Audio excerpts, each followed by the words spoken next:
Hi, I'm Glenn Whipp with the Los Angeles Times. We're continuing our Emmy Contenders series, and joining us today from Escape at Dannemora, Eric Lange. Hello. Welcome. Thanks for having me. Yeah, it's been a while. The show was on in the fall. Yeah. Maybe just for a little refresher for people who need a refresher or for people who haven't seen it. Just explain the series and your role in it. Yeah, it's the series is kind of a true life story about a woman, a civilian worker in a prison, who has an affair with two prisoners and smuggles in some tools to help them escape, which they do, which results in a manhunt that lasted about 25 days. And after which one is captured, one is killed, and our aide, our prison worker, goes to prison, and I play her husband, who is sort of caught in the middle of all of it. And you look a little bit different Yeah, I do. on the limited series than you do sitting right here. Yeah, yeah. It was a lot of fun. That was one of the big draws was to sort of transform. You know, I gained 40 pounds and had a whole bunch of fake teeth and a wig, and my eyebrows were gone. I mean, they replaced everything on me. And the mustache, just a little more volume there. The mustache, yeah, I just had my beard. This is new as of this morning, so I feel a little naked again. It's for another project, but the mustache is one of the only things that was actually mine and my eyes, but yeah. Yeah. You know, everybody always talks about the weight gain, and I mean, that's not the performance, that's not why you're here today. Right. But Well, you never know. what I'm going to say is that I was just reading, you know, prepping for this, and you said you weighed about, going into this, about 175. Right. I weigh 172. You're putting on 40 pounds or so you were up to like 212, 215. I can't imagine. Yeah, Can't imagine carrying that much weight around. You know, and people have asked, like, why wouldn't you just do a fat suit? But it just, you know, you can put a prosthetic up here, but you know, there's something about that blanket of weight that becomes your permanent costume that affects the way you breathe, it affects how much you sweat, it affects the way you sleep, you know, and the way you walk, and it's sort of, it's hard to do without it, I think. It just added something for me that made the whole thing feel more organic and complete. But yeah, there's that, and then for the flashback episode, there's one 20-year flashback. We actually shut down production for about 8 weeks, and Patricia and I went and lost all the weight that we could. So in the whole show, I'm about 212, and then in the flashback alone, I was back down to like 175, 180. Which is just so cool, you know. I've never done anything like that. Where you have the luxury to say, okay. Yeah. But I mean, there was also a complicating factor in that timing for you too, wasn't there? Yes, yes. My pesky son. Yeah. Yeah, my wife. Congratulations. Thank you. We were gonna have him after I got back, and my wife's blood pressure was starting to go up, probably because I was threatening to leave to shoot during the middle of this end of this pregnancy, and it turned out we had to pull him out a little early. So, so they were generous enough to leave the lights on and just wait for 2 or 3 weeks for my son to be born, and then we went back and knocked it out, and it just gave us, you know, gave Patricia and I a little more time to knock off a few more pounds too, which helped. I love that episode, that flashback. The flashback episode is amazing. Yeah, and he shot it on 16 millimeter, which was cool. It gave it kind of an old feel, and but yeah, to have these different versions of these people in one episode was just so genius, I thought, on their part. Because it's a 7-episode limited series. Flashback episode 6. So the first 5 episodes, you're kind of like, in terms of the prisoners, you're sort of starting to identify and root for them, as you do in a lot of prison escape movies, series. Right. And then you see what happened, what they did to get into prison. Yeah. But you also, with your character, with Lyle, you see that maybe he's not, there's a few more wrinkles to Lyle than we imagined. Yeah, there's a little plot that she cooks up with Lyle to to instigate a fight with the ex-husband, to show in court that he's violent so they could steal his kid from him. So Lyle's not innocent by any means. He's a manipulatable being. Right. You know? And that was something Ben talked about the whole time, was not that this wasn't about prison or the prison system, but about the fact that all these people are human, you know, and capable of micro crimes and major crimes and moral crimes. And so I find that whole gray area really interesting. And Yeah. Because with Lyle up to that point, I mean, you just kind of sympathize with this poor guy who didn't see what was going on around him. right. But then you see in episode 6 that he was kind of on the other end of that. Yeah, you know, and Lyle was married at that time. Right. And left his own wife, you know, had his own kids. I mean, what I think is interesting about Lyle was, you know, the major question is, what did he know and when did he know it? And in the beginning, the very first episode, you see they're talking in the movie theater, and he's like, you know, Yeah. people say you've been talking to this one guy a lot. Right. You know, he's on to it fairly quickly, and she shuts him down. But I like to think that he smells something the entire time, and what he's left with is the decision about whether or not it's worth it to actually act on the frustration or the you know, the hurt that's around it. Because if he does, he could lose her, and they've been together for 21 years or something. You know, they wake up together, they drive to work together, they work all day, and then they go home and pick a place to eat and go to bed. It's like They're together. they're one being, really. Yeah. And I think the idea of, you know, this is my supposition, my guessing, but the idea of not having her was just almost unthinkable to him. So he's wrestling with a way to find this acceptance, which I think is what we tried to do in the very last scene, you know, in the visitation.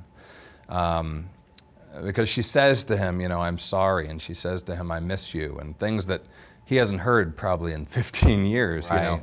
And on the day, in the script, she said, I miss you. Are you going to wait for me? And in the script, he says, yeah. And then he says, there's a lot to talk about. I'll see you in court tomorrow. And on the day, Ben came over and said, what if you don't answer? What if we cut that? And so now she says, are you going to wait for me? And the next thing I say is, there's a lot to talk about. I'll see you in court. And it gives him a little bit of dignity on the tail end of this thing where the guy's been fairly, you know, Sure. malaligned. But the real Lyle is waiting for her. he is. Yeah. He is, yeah. Yeah. Love, man.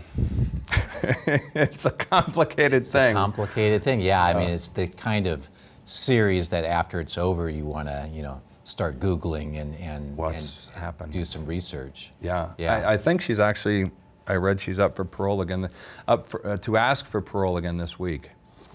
But I don't know that there's a lot of hope that that's going to happen. I think her sentence is maximum of 7 years, and I think most people tend to want to think she's going to stay that whole time. But I think Lyle's got his fingers crossed. Is he, do you know if he's still, no, is he still working at the prison? No, he Probably lost his too, job yeah. there. I think part of it was just he would have been a distraction at this point. Right. But I don't know. He never wanted to be involved. And I understand it's an embarrassing section of his life, and I never wanted to push him to do anything he didn't want to do or disrespect him in any way. And I mean, I think what is presented is that he's a fairly sweet, well-meaning guy, and he is in over his head in a number of ways. But I don't know. I hope good things are happening to him, but I don't know. Yeah.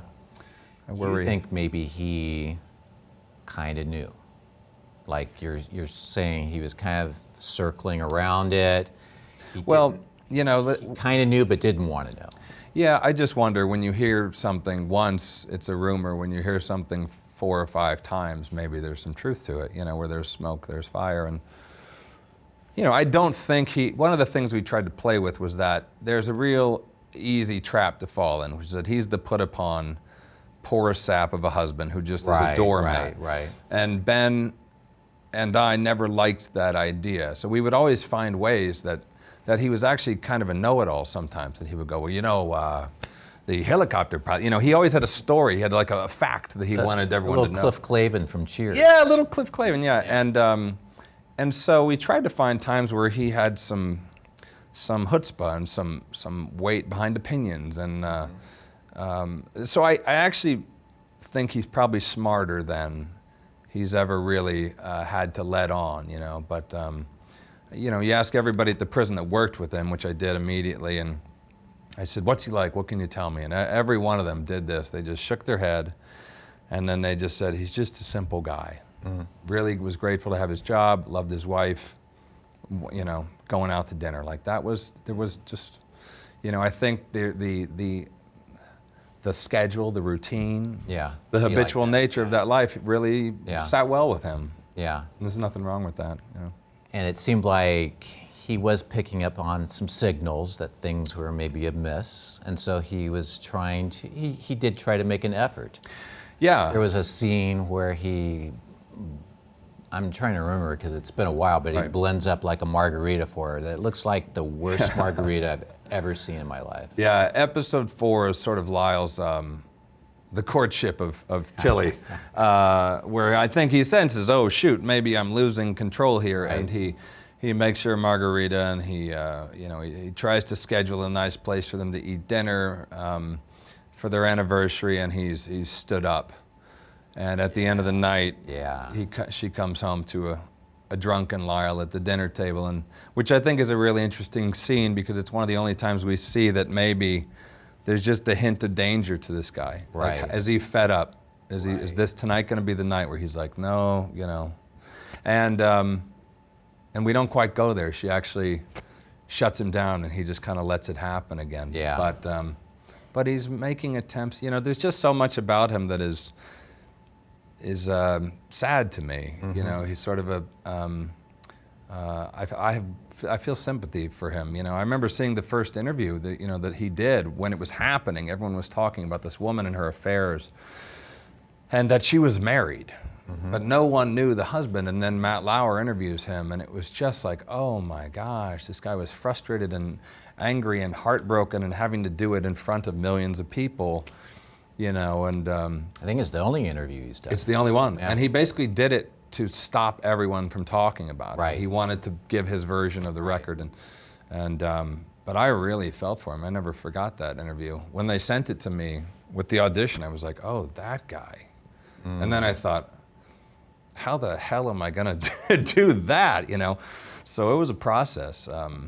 Why was it? What was you watched this interview, which you can find pretty easily, and online. And what was it that was daunting then after seeing it? You know, he's got this very, very distinct speech impediment, very distinct speech pattern. That was first and foremost. There's a really sort of simple headspace he occupies. You sort of want to fall into without becoming a caricature. He has these teeth that are rather unique. So that was really the first steps, was getting the teeth that allowed the speech impediment to sort of work. And then the accent sort of came with that, and then you put the weight on, and then the wig, and then the costume. You know, I'll just never forget the camera test after we got it all on, you know, and you stood in front of a mirror and you do a couple lines, and it was like, oh, lines of dialogue. Right. And you're like, 'cause he wasn't into that. No, not that kind of show. Well, it is that kind of show. It is. Not for Lyle. Not for Lyle. But I was like, oh, there he is, you know. Yeah. And I didn't judge myself. Like, my BS meter was quiet, so that was a good sign. Is there any good thing about going on like the Super Size Me diet? No, I went to my doctor and I said, I have to gain weight for this thing, and how do I do that healthfully? And he said, you don't. He said, there's no way to add fat to your body in a healthful way. I did everything that I normally don't do, which is eat a ton of carbs and burgers and beer and eat late and ice cream. And I had like a pint of Ben & Jerry's every night before bed for the first 10 days just to really sink it in, you know, and Were you at least kind of mixing up the flavors? Oh my God. Yeah, I did right? that. What's your favorite flavor of Ben & Jerry's? I do like that Americone Dream, which is like, you know. That's a good one. See, that I read about this, like you're going to burger, the fast food Oh, yeah. places. You're Yeah. drinking a lot of beer, which is cool. It's liberating for the first couple weeks. The ice cream was like, to me, the best part. Pint of Yeah. ice cream, okay, Oh, I yeah. can do that. Yeah, but then like Super Size Me, you just start to sweat in places you never sweat before, like the back of your ear or something would be, Mm-hmm. And I have 2 kids, so I'm on the floor with them and getting them off the floor. You're like, whoa, this You're is, like- before you know it, you're just sort of waddling around the house, and I had to buy new clothes, and it really, I developed acid reflux. I got on prescription medications. My cholesterol skyrocketed, my blood pressure skyrocketed, and I think we started losing weight about a month before we were going to wrap our initial production. And you were so ready I was for that. so right? ready, yeah. Because it was Yeah. like, wearing a costume for 8 months that you couldn't ever take off, with a mustache. Yeah. It's How old are your kids? I have a 4-year-old, and then at the end of that production And then the new- was when this Mike and I are at odds with each other, is when Oliver was born. So my son. the 4-year-old, what was boy, girl? Girl. So Her name what was was- Maisie. What was Maisie's reaction to daddy? Like, just more daddy. Yeah, she likes to sit. I lay on the floor and she would sit on my belly and then jump like I was a horse. Okay. So there was more bounce in the belly. Yeah, more give. Yeah. Yeah. And she, every now and then, she'd just say, "Gee, Daddy, you're fat." I mean, the ego took a solid Right. vacation during Right. that period. Yeah. And we have stairs in our house, so it's. Yeah. You complain about these things, and most people go, "Oh, come on, Right. you got to eat whatever you want for a while." But it's not healthy. It's not good for you. So losing it was nice to have the deadline of that flashback episode to get it back off, and it felt so good to just eat differently. It is all connected. And yeah, were there any complications from that? Just like No, it fell off. My soul was just sick. like being. It was like, yeah. ugh, like getting out of the pool and drying off. I just needed to get rid of it. Nice. Yeah. Well, we've been asking everyone who comes in these lightning round questions. Okay. Okay. So one of them was related to Game of Thrones, but that's over now. So Okay. we'll start with, what is the TV show that you're binging right now? Right now, I'm not binging anything. The last thing I binged was Succession Okay. on HBO, which I was blown away by, which I loved. It hit me late. I don't know why I didn't catch it for a while, but man, what performances and the writing, and I was just sucked into that world. I love that show. But you're not binging now because you have a newborn. Because I have a Working. newborn and I've been working and I've had, like zero time. But I hope to binge soon. Not on food. What classic TV show would you have liked to have been on? Cheers. Right? I mean, they just seemed like they were having such fun every day. And you just sat at that bar and you had like 4 or 5 lines and you went home. Yeah. I don't know. It just seems like I just loved that show, and the camaraderie there, it was just so palpable. That would be one I'd want to have done. I planted the seed with that Cliff Clavin. Look at that. That's what Right? happened. Yeah, that was it. Man, What's the worst job that you've had? worst job that I've had. When I first moved to LA from Ohio, I had a job as a transcriber for a show called Hard Copy. That might give you hives if I mentioned it, but it was like a tabloid news show. I remember. And for those who don't, and so I would sit in the basement of Paramount and type word for word these horrible interviews that were being given. It was just mindless, and I hated being a part of the whole tabloid news thing. And it was right around that time that Clooney came out and said he wouldn't do any more interviews for Paramount because they were following him all around. And I was like, that's a sign. I'm out of here, and I just left. Yeah, horrible job. When you're transcribing that, do you have to like put in brackets dramatic music cue or things like that? You had to put in everything, edit, and she would give editing cues for the Yeah. people who cut the thing together, so they could look right to where the woman said something was a lie about someone else, and then put it on television. What has you more excited, the Sopranos prequel or the Breaking Bad sequel? The confession I have is that I've never seen all of The Sopranos. Which probably I'm going to lose my actor card over. So I would say that the Breaking Bad sequel. Yes, is more interesting to me at the moment. But I should probably binge The Sopranos and then watch maybe I should start with that and then go back to The Sopranos. Yeah. I mean, these are very complicated questions. I have 2 kids. I'll be lucky if I get the Breaking Bad done. Yeah. But that's probably what I'll start with. Well, thanks so much for coming in today. Hey, thanks. It's been a pleasure to talk to you. Thanks for having me. I really appreciate it. For more of these Emmy conversations, you can go to latimes.com. Thanks for watching.